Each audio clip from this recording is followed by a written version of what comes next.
De volta com o Educador Entrevista, nós vamos falar um pouquinho a respeito do Festival Gastronômico e Cultural de San Genaro, que entra na sua 26ª edição, na companhia do presidente da festa desse ano, Gustavo. Obrigado pela participação com a gente, bom dia. Bom dia, Luciano. Novamente é um prazer estar aqui. Gostaria de cumprimentar todos os funcionários da casa, em especial um abraço a Bernadette. Bom, também aqui presente com a gente o professor historiador José Henrique Barbieri, que é um dos responsáveis pela temática da festa esse ano. Professor, obrigado pela participação, bom dia. Bom dia, Luciano, bom dia a todos os telespectadores da TV Educadora. É um prazer, mais uma vez, estar aqui para informar a nossa comunidade do que está sendo feito desta feita com relação à festa de San Genaro, que já é uma festa tradicional, né? E usando a sua fala de ontem à noite, ítalo-brasileira, sem dúvida, né? E que traz, que congrega, que junta e que resgata a história de uma das colônias que fazem parte da formação étnica e cultural da cidade de Batatais ao longo da sua história. Bom, Gustavo, nós já havíamos conversado aqui a respeito do início dos preparativos de organização da festa. Muitas vezes as pessoas se espantam, né? Mas a gente está em junho falando de San Genaro, né? Mas já está em andamento o trabalho da festa desde o início do ano. Sem dúvida, né, Luciano? Desde que nós tomamos posse da presidência da festa de San Genaro, nós temos adiantado os trabalhos para que seja feita de uma forma muito bem organizada, até porque é um evento grande, conforme eu já havia dito anteriormente, na outra vez que eu estive aqui. O evento cresceu nesse ano, ele vai ter mais 2 dias de evento, né? Então ele começa dia 6 e 7, né? Que é o véspera de feriado e o próprio feriado. Então é um evento de 8 dias e para isso a gente resolveu já antecipar toda a programação administrativa de montagem, né? De pautas e definição de shows, porque fica muito mais fácil, né, Luciano? Com isso, com você trabalhando com o tempo, a possibilidade de erros é muito menor. Então, a gente sempre está procurando acertar e, com isso, nós temos trabalhado aí praticamente desde quando nós iniciamos as reuniões da diretoria executiva, nós temos nos reunido todas as quartas-feiras. Então, praticamente a gente já tem muita coisa acertada, a equipe de marketing do evento, alguns shows já fechados. E ontem, na noite de ontem, nós lançamos o tema da festa, né? Que esse ano a gente tem que pensar um pouco e desvincular só a questão da alimentação, né? Então, o próprio nome chama, né? Festival Gastronômico e Cultural de San Genaro. Então, eu solicitei, pela amizade que eu tenho, o convívio com o professor Zezinho Barbieri, uma pessoa de renome na cidade, um historiador, professor, que tem muito conhecimento, muito saber da história, não só do município, mas história em si, porque ele ministra isso em suas aulas, professor renomado. Então, a gente acresceu com o apoio do professor, eu fiz o convite para que ele desenvolvesse um tema. Então, para que a gente também trabalhasse o lado cultural da festa e nesses meses que antecedem o evento, a gente poder trazer um pouco da cultura italiana e com isso nós, na noite de ontem, lançamos o tema, que vai falar sobre os 130 anos da imigração italiana na cidade de Batatais, que aí o professor vai poder fazer uma explicação melhor. Ontem nós estivemos reunidos com o secretário, com o diretor de turismo, o Fernando Jordão, o próprio Luciano Dami também, diretor de cultura, esteve presente, representantes de todas as entidades da organização da festa de San Genaro.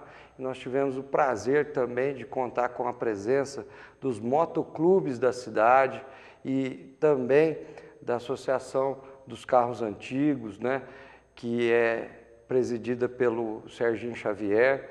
Eles estiveram lá onde nós formalizamos também o convite para permanecer, conforme tem acontecido nas edições anteriores, com o encontro de motos, que vai ser no primeiro domingo da festa, no dia 10, e também com a exposição de carros antigos, que vai ser no dia 16.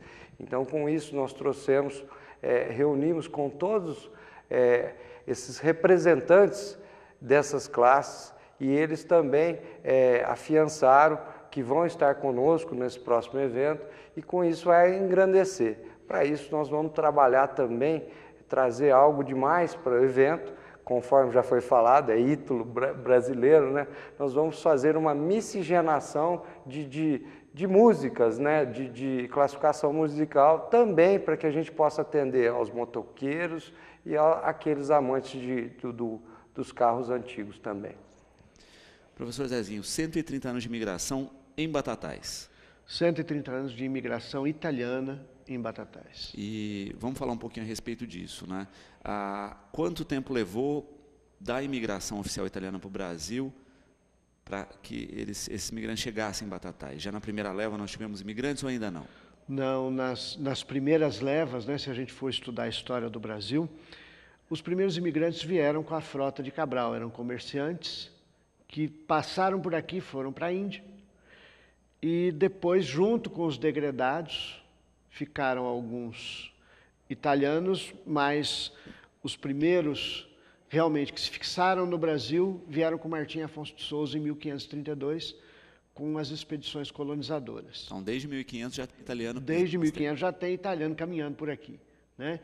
E depois, quando Dom Pedro I, com a vinda da corte em 1808 e com todo o processo de independência, Dom Pedro I trouxe alguns imigrantes para instalar no sul do país e começar a produzir vinhos. E o tempo passou, Dom Pedro II se casa em 1843 com uma princesa italiana, e com ela vem mais algumas famílias para continuar essa produção de vinho e começar oficialmente a imigração para o Brasil. Então, isso oficial vai começar em 1843. Com o advento da República, né, causado, um dos motivos foi o fim da escravidão, tinha um problema sério para nós resolvermos. Quem é que iria trabalhar nas fazendas de café, o espaço deixado pelos ex-escravos? Vamos trazer imigrantes da Europa. Porque é interessante a gente perceber que lá na Europa, a partir de 1870, com todo o processo de unificação, a situação social, econômica e política era muito difícil. Então, a saída foi, está ruim lá, nós precisamos de mão de obra, a mão de obra é barata, não há necessidade de ser mão de obra qualificada, então vamos trazer imigrantes. E aí vieram, né, a partir de 1886, eles foram recrutados na Itália e foram transportados para a América, é bom que se diga isso, né? Eles não tinham essa noção de vir para o Brasil, para o Uruguai, para o Paraguai. Eles vinham fazer a América. E então vieram, os principais destinos foram Brasil e Argentina, e posteriormente Estados Unidos. Então vieram para o Brasil e se instalaram aqui. Toda essa questão romântica da viagem e de todo o processo de recrutamento, a gente sabe que não foi desse jeito. Né? Isso é para vender a imagem, né, de um épico, mas a gente sabe que a situação era bem diferente. Sem sombra de dúvida. E é importantíssimo fazer esse resgate, né, em especial. Hoje, se a gente faz um panorama da cidade, professor, né, quando a gente começa a fazer a genealogia de Batatais, que perfil da população que a gente tem de descendentes desses italianos? 60% da nossa comunidade é oriundi, ou seja, é descendente de italiano. Não é diferente dos japoneses, que têm várias denominações, o italiano, ele seja filho, neto, bisneto, tataraneto, tetraneto, ele é oriundi. Né? Então, não tem a variação de denominação. Hoje, já na quarta ou quinta geração de descendentes, temos aí aproximadamente 60% da nossa comunidade descendentes da colônia italiana. Perfeito. Vamos falar um pouquinho dessa pré-festa aí, Gustavo. O Porco a Paraguaia, todos os anos eram feitos uma ação entre amigos, um bingo antes, previamente a São Genaro, e esse ano essa inovação, como é que surgiu essa ideia e como as pessoas podem fazer para participar? Então, Luciano, a maioria das vezes, para que as pessoas saibam, é necessário sempre se fazer algum evento para que possa angariar fundos aí para custear, né, as despesas do evento, contratação de shows e demais coisas. Nós estamos reunidos, já nos reunimos com o prefeito Zé Luiz, que tem demonstrado apoio, porém a gente sabe que os recursos atualmente são pequenos, então eu acho que a gente não tem que só ficar dependendo de prefeitura, porque a festa ela tem condições de se manter. Então a gente tem tentado inovar nessa gestão minha, nós estamos inovando com um evento um pouco diferente. Sempre era feito, a maior parte das vezes, eram bingos, né? A maioria das vezes no Lar São Vicente, em que as pessoas iam lá e jogavam algumas cartelas e tinham um prêmio em dinheiro. Dessa vez nós estamos mudando um pouco a roupagem da festa e desse evento. Depois da festa eu posso falar um pouquinho, mas nós estamos lançando para o dia 18 de junho, que é domingo, a partir das 12 horas, na Pai Rural, nós estamos lançando um evento que é um porco-paraguaia. Esse porco-paraguaia, o valor do ingresso é R$ 35,00, que dá direito da pessoa frequentar o local e comer à vontade. As bebidas são à parte, vão ser vendidas também no dia, no local. Com isso, nós vamos ter algumas atrações artísticas de pessoas que estão doando o cachê para ajudar realmente a gente conseguir angariar fundos.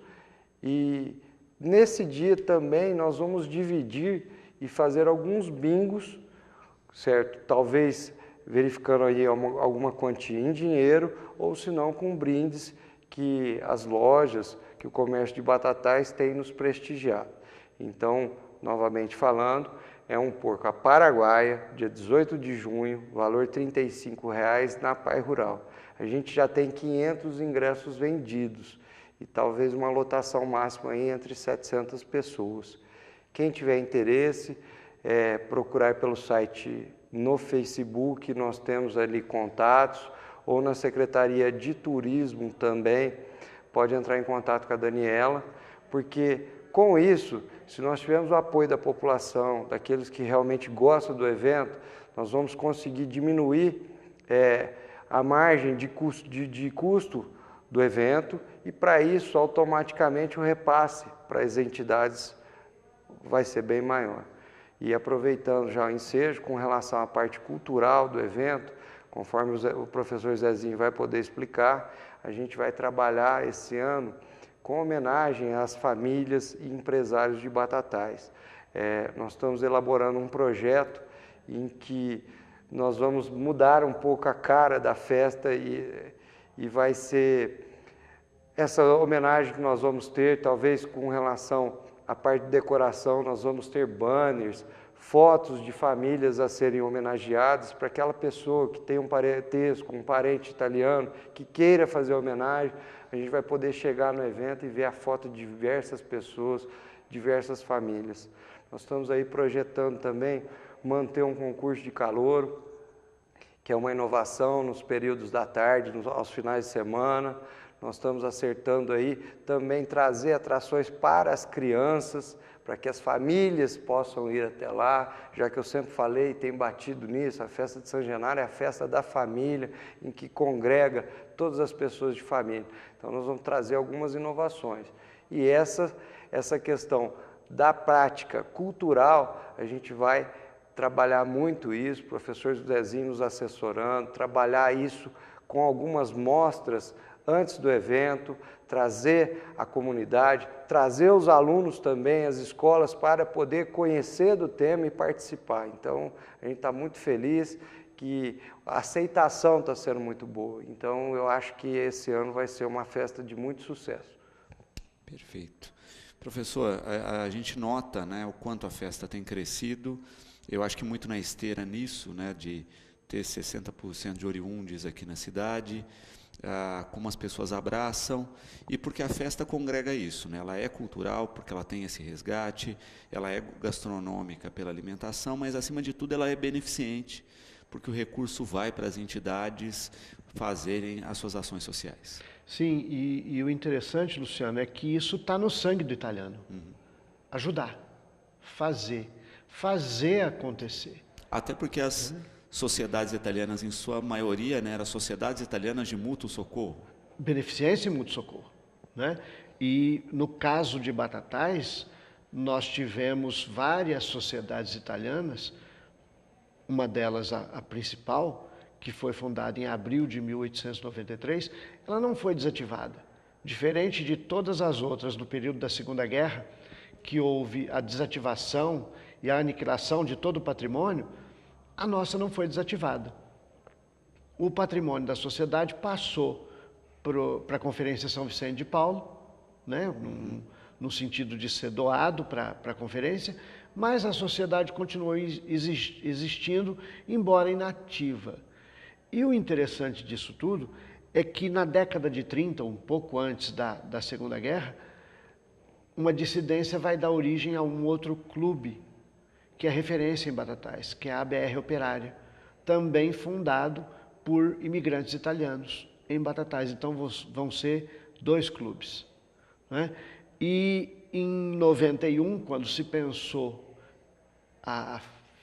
uma festa para se congregar essa colônia italiana, o pessoal foi fazer pesquisa e descobriu-se que havia uma sociedade italiana, que ela estava inativa, mas que ela não foi dissolvida. E eu me lembro que naquele período escolheu-se o presidente de honra, o seu Plínio Girardi, que vinha de uma família italiana tradicional, cujo um dos patriarcas havia sido correspondente consular aqui, que era o seu Marcelo Girardi, pai do seu Plínio, né, na década de 30. Então, essa religação foi muito mais fácil. E isso, naquele momento, em 92, que foi quando aconteceu a primeira festa de San Genaro, alavancou o início dessa iniciativa de sucesso, buscando justamente resgatar o convívio, né?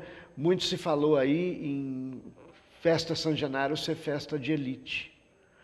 Os italianos, quando faziam festa, e eles faziam festa sempre, porque eles comemoravam principalmente o poder viver, não era para uma elite. Era uma festa familiar, era uma festa entre os membros de um grande grupo, né? A gente sabe que outras etnias também formaram grandes grupos e fazem parte da história da cidade de uma maneira bastante marcante. Mas o italiano ficou.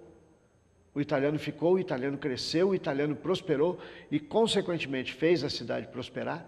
Daí a ideia da gente focar no tema comércio, indústria e serviço, porque primeiro o italiano veio para trabalhar nas fazendas de café e, posteriormente, muitos deles depois vieram para a cidade e desenvolveram o seu dom natural de bem fazer as coisas, né? Indo para a arquitetura, indo para a pintura, né? E mudando a cara da cidade. Então, uma das justificativas do tema é esse, né? 130 anos, como é que será que seria Batatais se não fossem todas as colônias de imigrantes que por aqui passaram e que ficaram aqui? Será que nós estaríamos percorrendo o caminho e o processo histórico da mudança da história da cidade? Será que nós estaríamos aqui hoje se não houvesse esse trabalho, essa dedicação dos imigrantes, seja eles de que nacionalidade for?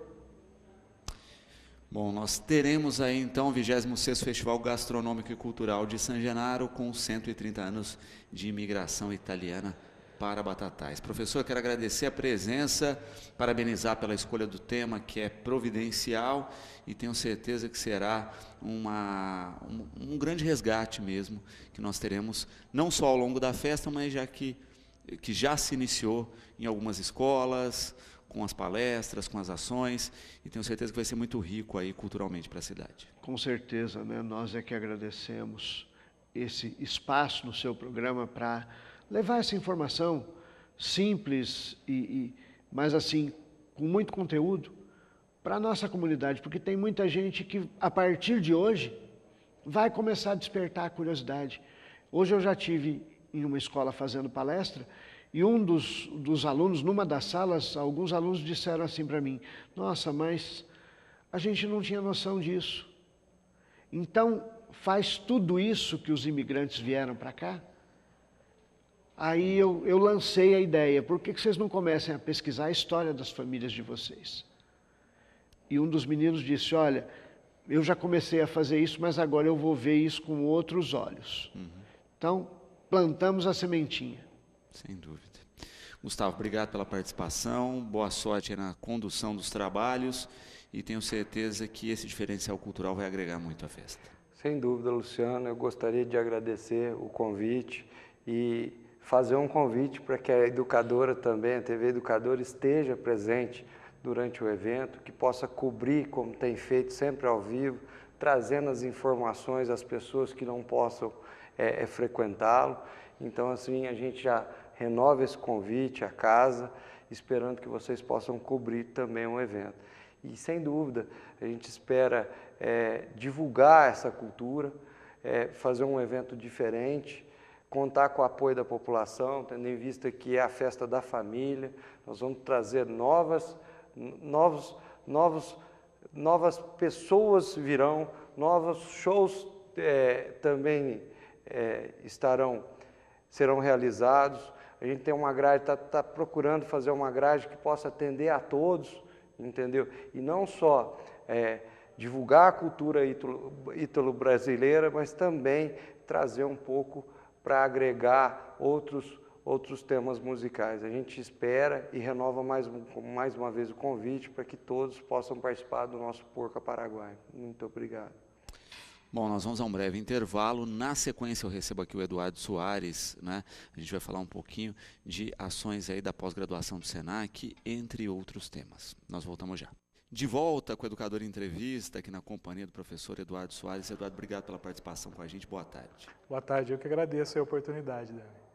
Bom, você participou aqui, né, deixa eu até pegar, do primeiro Fórum de Vendas com inovação de abordagem e estratégias eficazes para ampliar rendimentos através das mídias digitais. Né? Um nome complexo. Né? Mas a gente está num período aí da economia, né, que a gente tem visto exatamente isso. Né? O país deu um respiro agora em função da agricultura. Né? Nós ainda estamos nos recuperando na área dos serviços, a indústria deu uma recuperadinha, mas serviços e comércio é uma coisa que a gente precisa, né, alavancar, retomar confiança, etc.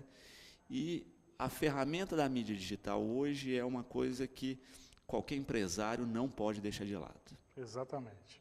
O digital hoje é realidade, né? Eu digo que a gente não entra mais online, né? A gente vive online. Antes a gente só entrava na internet quando chegava em casa, né? Ligava o computador lá, a máquina, falava, agora eu vou entrar, né? Desde abril do ano passado, que no Brasil nós já acessamos a internet mais pelo mobile, pelo telefone celular, do que pelo computador físico, né? Então é uma realidade que nós estamos inseridos e não tem como voltar atrás, né? As pessoas estão muito mais presentes lá na mídia interativa que é o digital. Então, onde eu vou achar o meu cliente? Onde eu vou buscar um caminho para falar com essas pessoas, né? Eu tenho que buscar o online, é lá que as pessoas estão. Independente de qualquer outra mídia que eu vou usar, quer dizer, não é para você parar de fazer televisão, não é para você parar de fazer o rádio, mas é para você olhar também para a internet, que é um caminho principalmente do quê? De relacionamento, né? E a gente diz assim, que quando você vai falar de venda, o que é o primordial na venda? É o atendimento, é o relacionamento, é você conversar com essa pessoa, né? Quantos lugares que nós vamos e somos mal atendidos e jamais voltamos, né?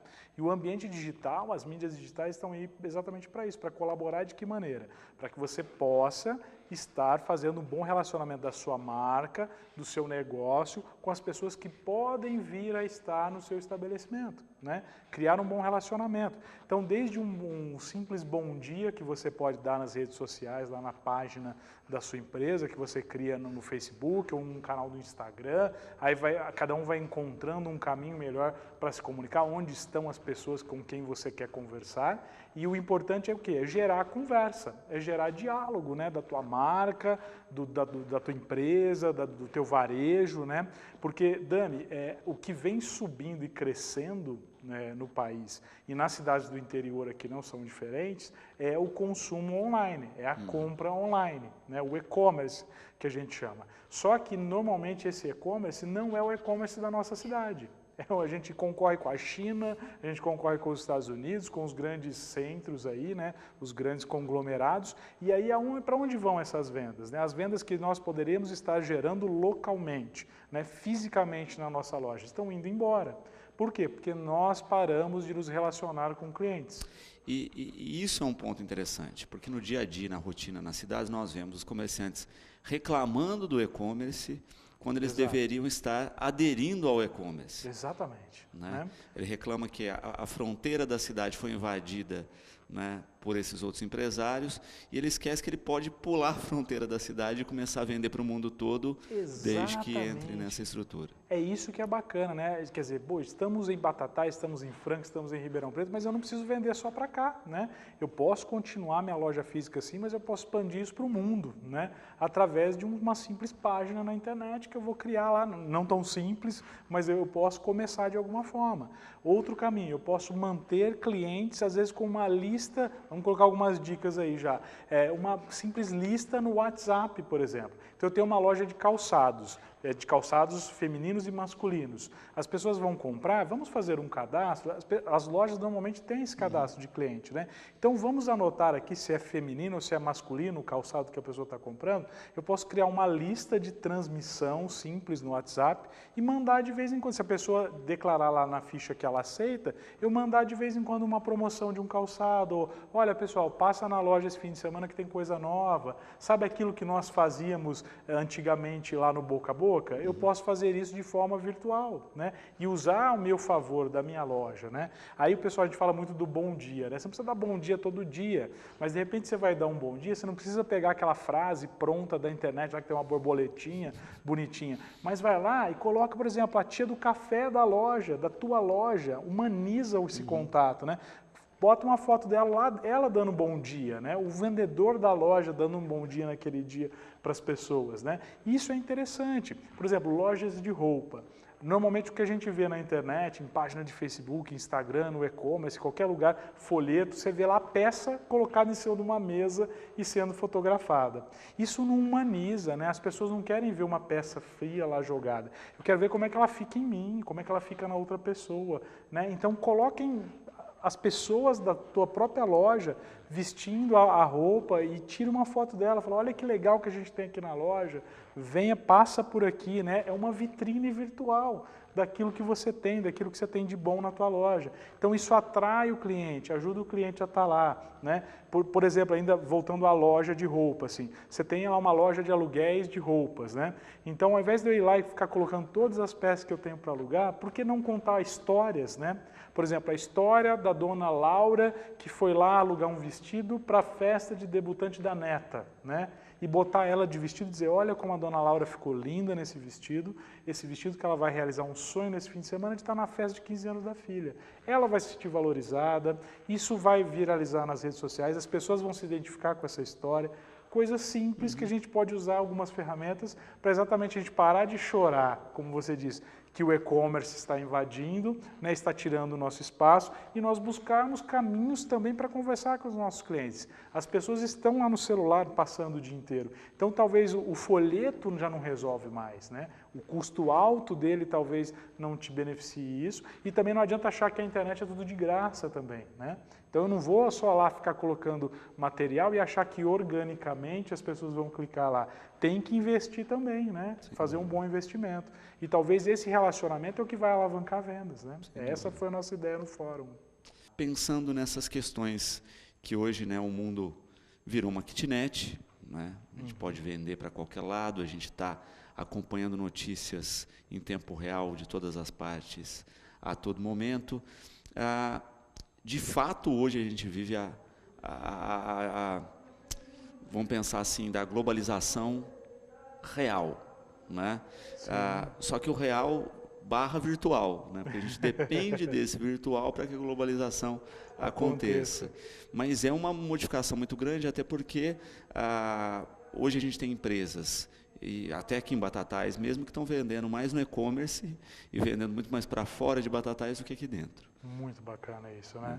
A ideia é essa, né? Você pode agir globalmente, pensando no local, né, onde você está inserido, quer dizer, aproveitando os recursos do local, né? Quer dizer, o que eu tenho aqui que eu posso produzir, que eu só faço aqui, né? E tem a nossa região muito rica, né? Você pode vender esses materiais, esses produtos para o mundo inteiro, né? Você tem aqui localmente uma possibilidade mínima, talvez, de venda, né? Que talvez você produza algo aqui que não tem a ver com o público que está inserido localmente aqui na região, mas com isso você pode vender para outros estados, até para o mundo inteiro, né?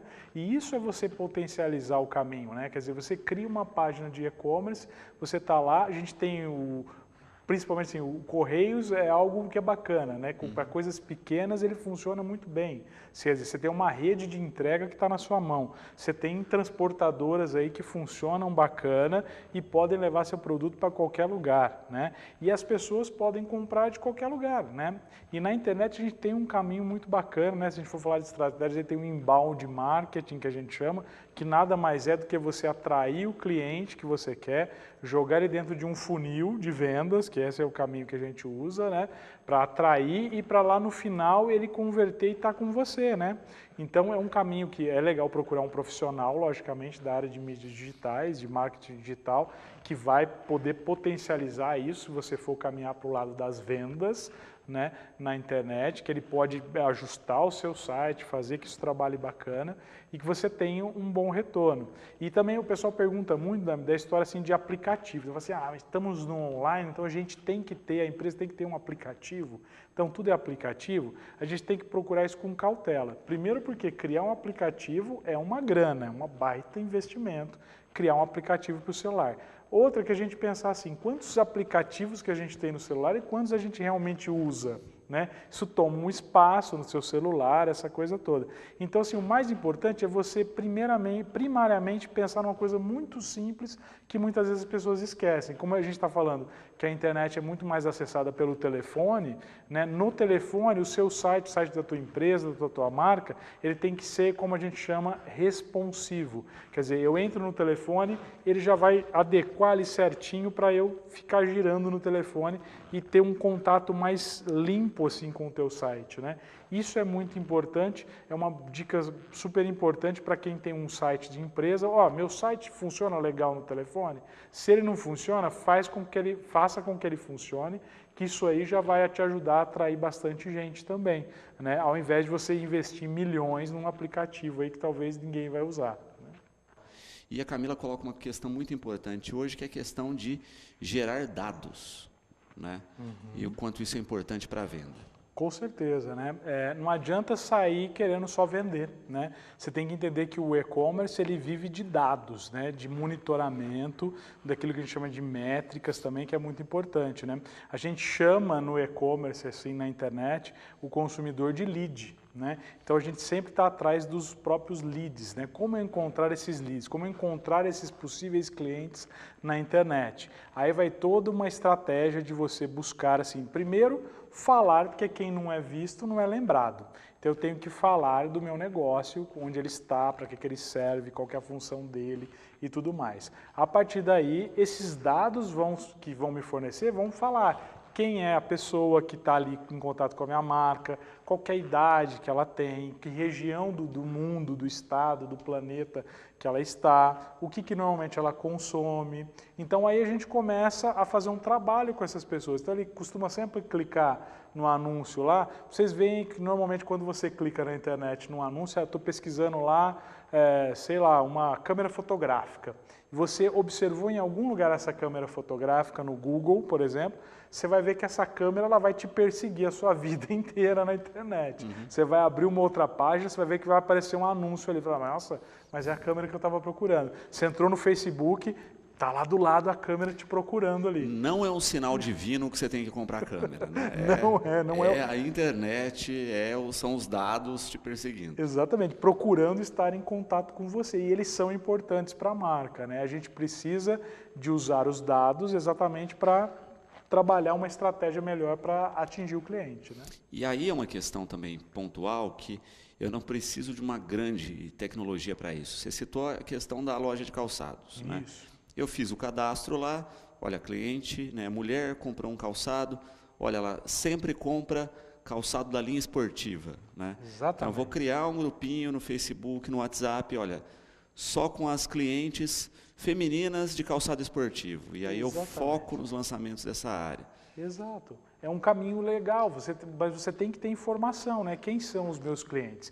Eu tenho uma aluna na pós do Senac, por exemplo, que ela está desenvolvendo o e-commerce agora da loja dela. Ela tem um público muito específico, que são mães novas, mães jovens, assim, que têm bebês pequenos, por exemplo, né? E também madrinhas, né? Amigas que têm que presentear e tal. E ela tem uma loja que ela faz tapa-fraldas, chapéuzinho para criança, sapatinho, um público muito específico. Como é que você acha esse público? E ela tinha uma loja física e ela entendeu que ela estava vendendo mais através das listas de WhatsApp que ela tinha, que ela mandava, olha, tem novidade, olha esse aqui, quer comprar esse, vai presentear e tal. Ela entendeu que a comunicação que ela tinha dos dados das próprias clientes, que indicavam o negócio dela e tal, valia mais a pena ela vender pelo próprio WhatsApp, ela não tinha nenhum e-commerce pronto ainda, né? Do que, na verdade, vender por uma loja física, né? O custo que ela tinha de uma loja física e tudo mais, e vendendo não só para a cidade que ela estava inserida, mas para toda a região. Ela ampliou o negócio dela indo para o virtual, né?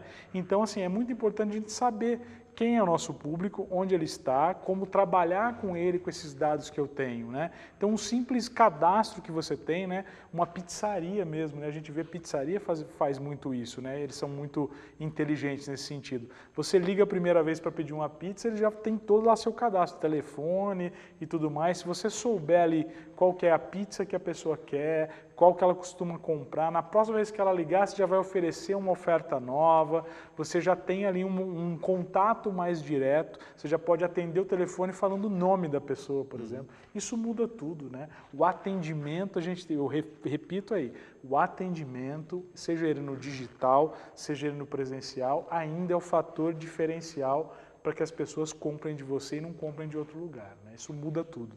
Uhum. E, de fato, a gente vê isso, né? Quando a gente estuda histórias do meio de comunicação, né?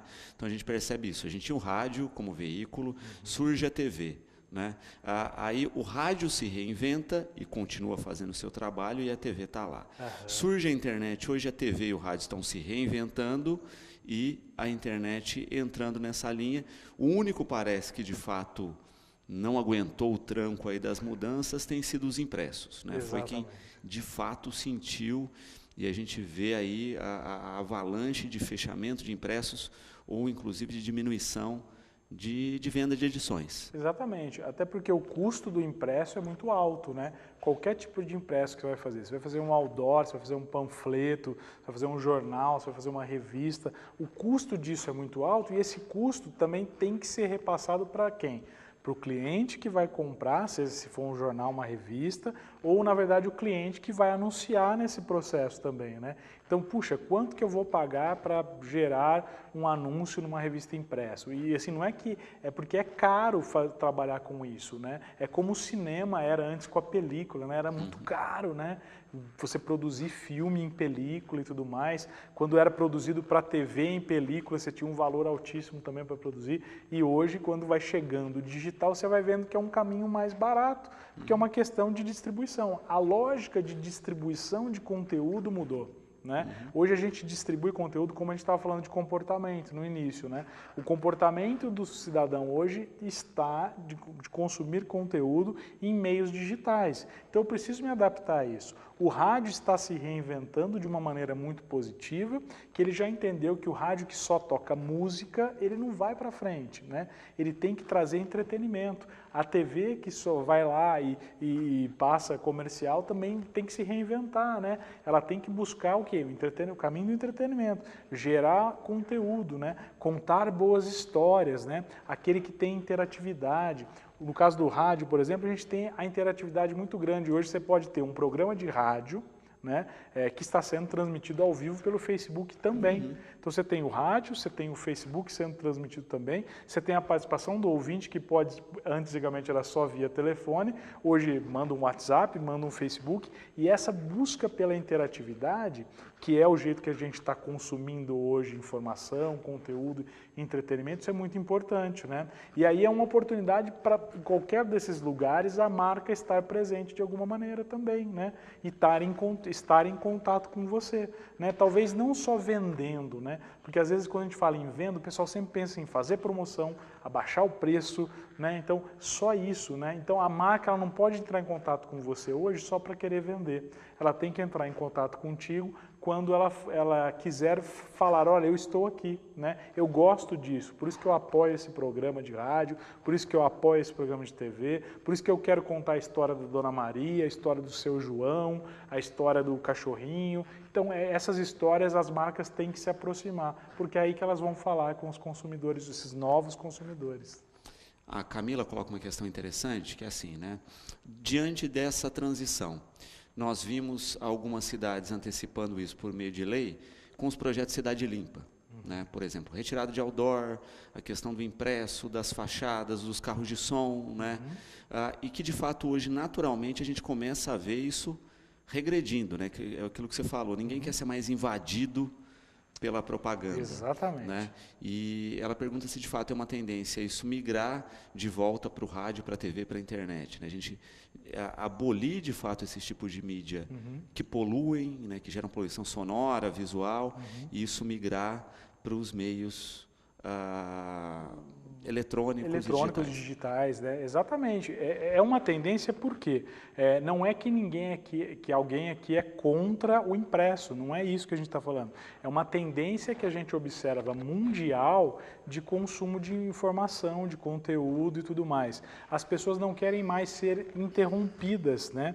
Então, e outra coisa, por exemplo, eu estou no celular hoje, então eu estou no ponto de ônibus, eu não estou olhando ao meu redor para ver um caminhão passando com uma propaganda, um outdoor que está parado em frente ao ponto de ônibus, eu estou no celular, né? Eu estou dentro do ônibus circular, eu estou lá em pé no ônibus, eu estou mexendo com o celular, eu não estou vendo por onde eu estou passando. As pessoas estão cada vez mais no online. Isso é comportamento e aí isso tem que ser observado. O Cidade Limpa foi algo bacana, positivo, que veio assim para assim, vamos segurar isso porque o mundo está meio exagerado, né? Passou do limite do bom senso, então vamos regulamentar algumas coisas que existiam. Mas eu ainda acredito no bom outdoor. Eu acho que quando ele é feito de uma forma inteligente, que não é só para interromper a sua vida, mas que ele é mais interativo com você, ele vai funcionar, né? Eu me lembro uma vez, por exemplo, numa cidade próxima aqui, que havia um outdoor com 4 peças de mortadela, né? Logicamente, não a peça física, mas um mocap lá, um exemplo, né? E, na verdade, você passava lá, era o outdoor vazado e você tinha essas peças penduradas, né? E você passava lá e tinha lá uma etiqueta só, né? Com a marca da mortadela e tal. Aí você passava no outro dia, sumiu uma, né? Aí você falava, aí tinha lá o dizer, né? É tão gostosa que já levaram embora, algo do tipo assim, né? Então, uma coisa mais interativa, né? Já vi outdoor que tem o forno de pizza atrás com aquele cheiro, outdoor com cheiro de pizza. Então, são estratégias que aí sim você tem uma utilidade bacana, mas numa proporção menor, de um jeito mais inteligente, mais interativo, né? Repito aí, vai ser o fim de qualquer mídia, e seja a televisão, ou seja a rádio, ou seja o meio impresso, que não te entreter, que não falar com você, que não fizer com que você gere uma conversa sobre aquilo, que você interaja com aquilo, e aí é onde eu tenho que aproveitar essas oportunidades, de estar presente nesses momentos que eu vou interagir com quem está do outro lado, né? Esse é o caminho de interação que as pessoas buscam hoje de consumo. Ninguém quer mais ser atacado por algo que assim, eu não posso falar nada sobre aquilo, né? Eu tenho que interagir, isso que vai caminhar, e é tendência, né?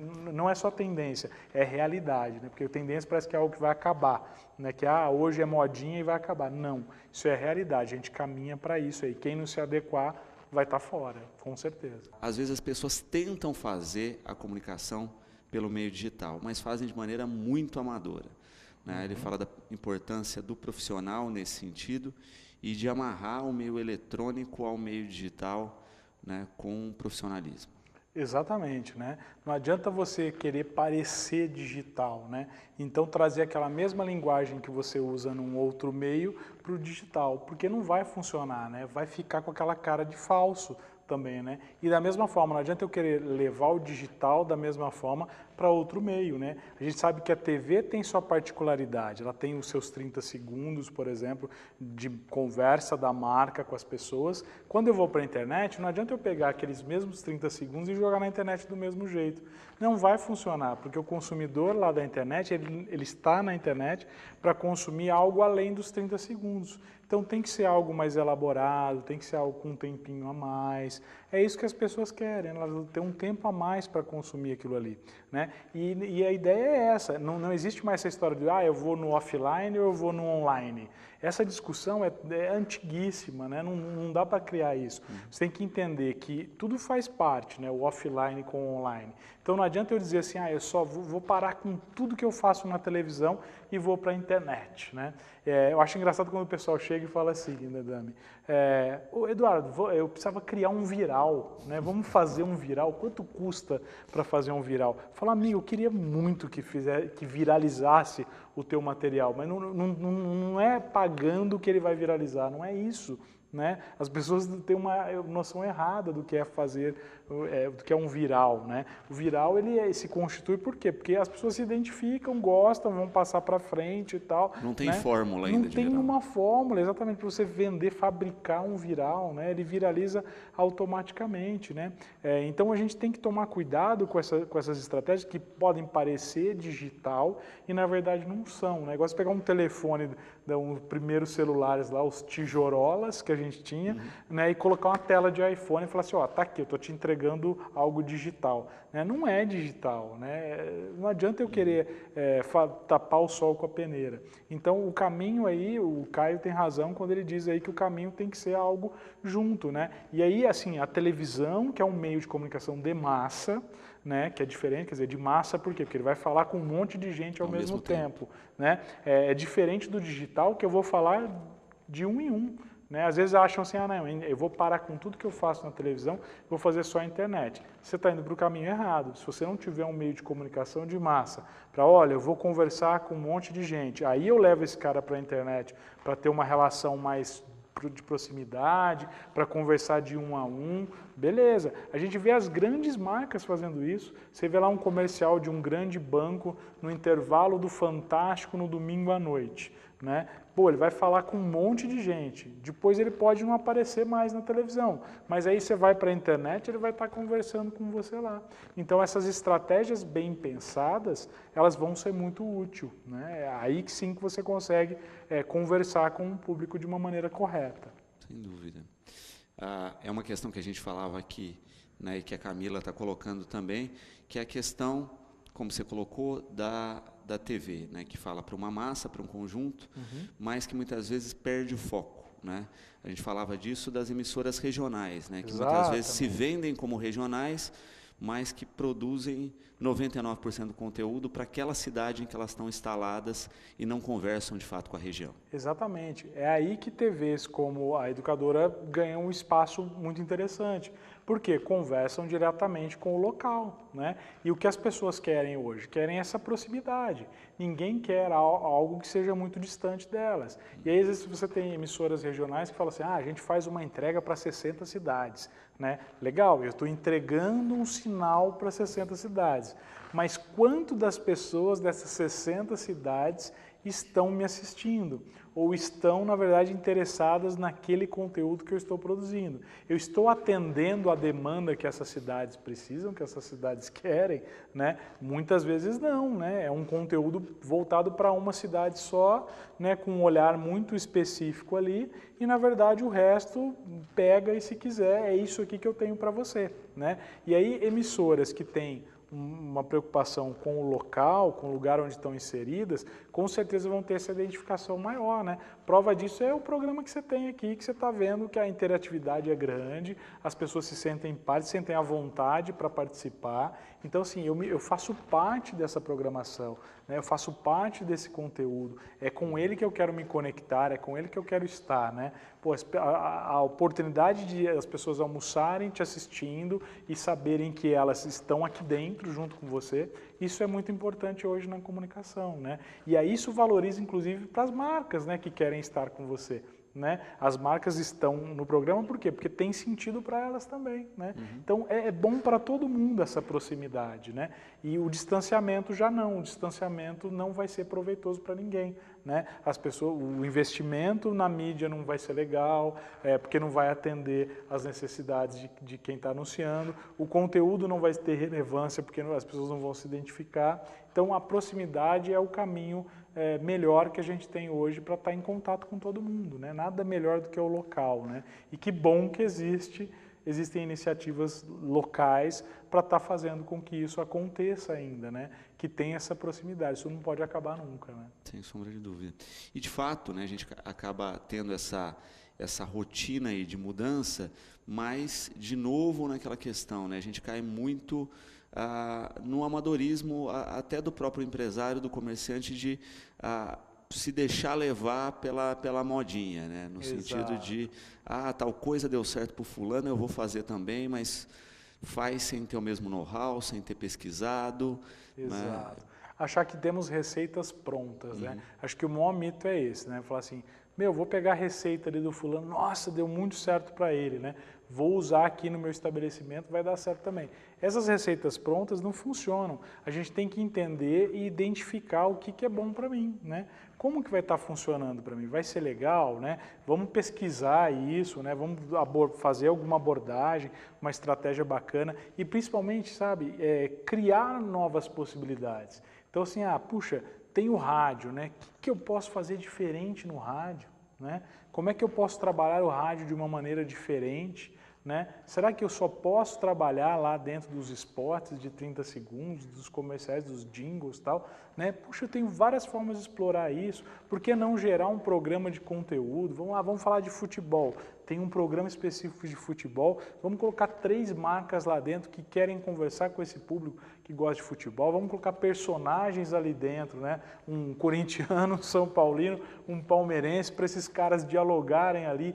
Pô, isso vai ser bacana, né? Isso vai gerar uma audiência bacana, as pessoas vão querer estar em contato com isso, né? Por que não fazer um programa lá específico para a turma que gosta de pet, por exemplo, né? Contando histórias de pessoas, né?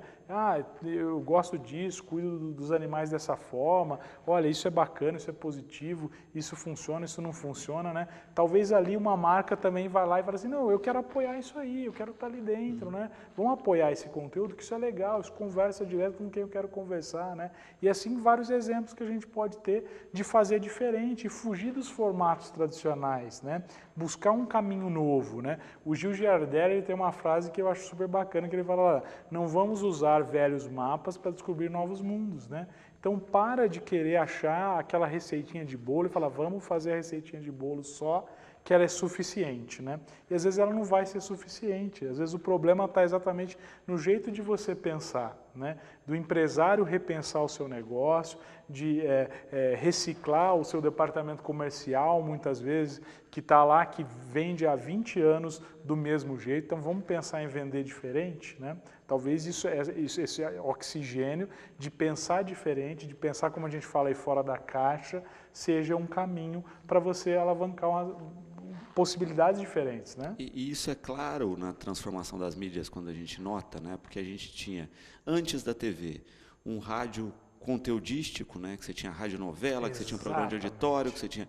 Aí surge a TV e rouba tudo isso para a grade de programação dela. Exato. Aí o rádio tem que se reinventar, né? Uhum. Aí surge o FM, que era um rádio playlist. Exatamente. Né? Com música o dia todo, né? Ponto. E atendia, né? Exatamente, na época. atendia na época. Agora a gente tem já uma estrutura que você tem a tua playlist. Exatamente. Você monta a tua playlist, né? Então é lógico que as emissoras de rádio vão ter que voltar a ter um conteúdo diferenciado para atender essa demanda, porque a playlist não funciona mais. Exatamente. Né? Criar um caminho diferenciado aí, né? Porque ou a gente se reinventa, ou às vezes nem é uma reinvenção, mas como você está dizendo, né? É um retorno às raízes, né, do meio, que funcionava muito bem e por um momento não foi funcionar mais, né? E é estar de olho nesses caminhos que a gente pode usar, né? De reinvenção, de buscar possibilidades novas, né? A gente vê, por exemplo, a televisão pensando muito na internet. Por quê? Porque ela sabe que na internet ela tem um caminho bacana, né? Rádios da região, por exemplo, que eu conheço aqui de cidades da região, eu vejo rádios assim, tem uma rádio específica que eu conheço, tal, de uma cidade, que ela faz o quê? Ela vende na página do Facebook dela, ela vende um filme lá, uma história das lojas que existem, né? E ali ela já também faz uma venda com a mídia rádio que ela tem. Quer dizer, o rádio e a página do Facebook da própria rádio fazendo vídeo, quer dizer, a rádio fazendo vídeo na página digital, olha só como é que a gente vai criando um caminho. A página vende tanto como o rádio. Então a gente tem duas mídias ali equiparadas, trabalhadas de uma maneira bacana, porque a rádio tem um público bacana, tem uma audiência que não é só na cidade, e o Facebook ainda amplia um pouco mais isso aí, né? Então, assim, às vezes tem esse mito de que uma coisa vai roubar da outra, né? Pelo contrário, né? Se fosse isso, as grandes redes de televisão, por exemplo, não estariam indo para a internet, né?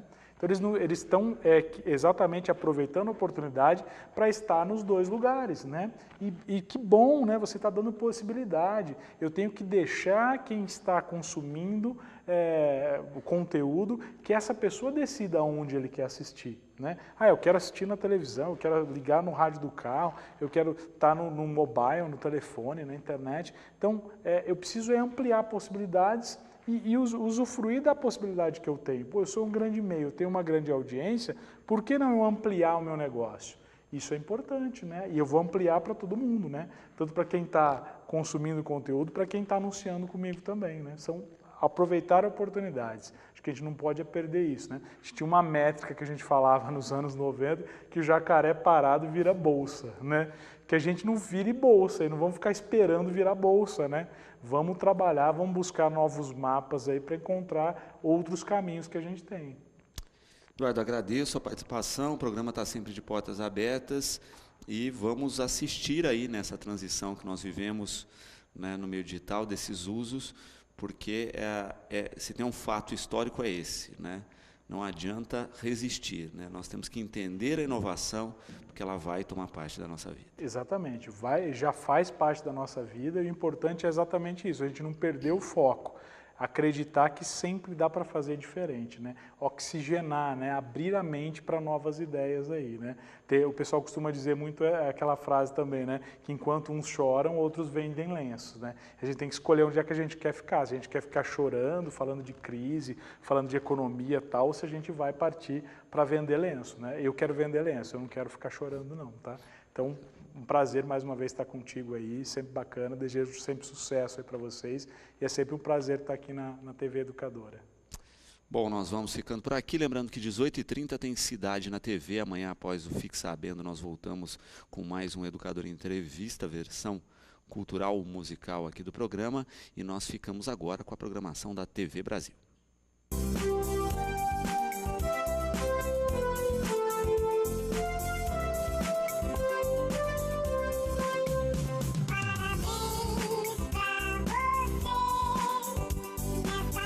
Aniversário do Sr. Donizete. Ele está recebendo abraços de toda a família e amigos. Parabéns e felicidades.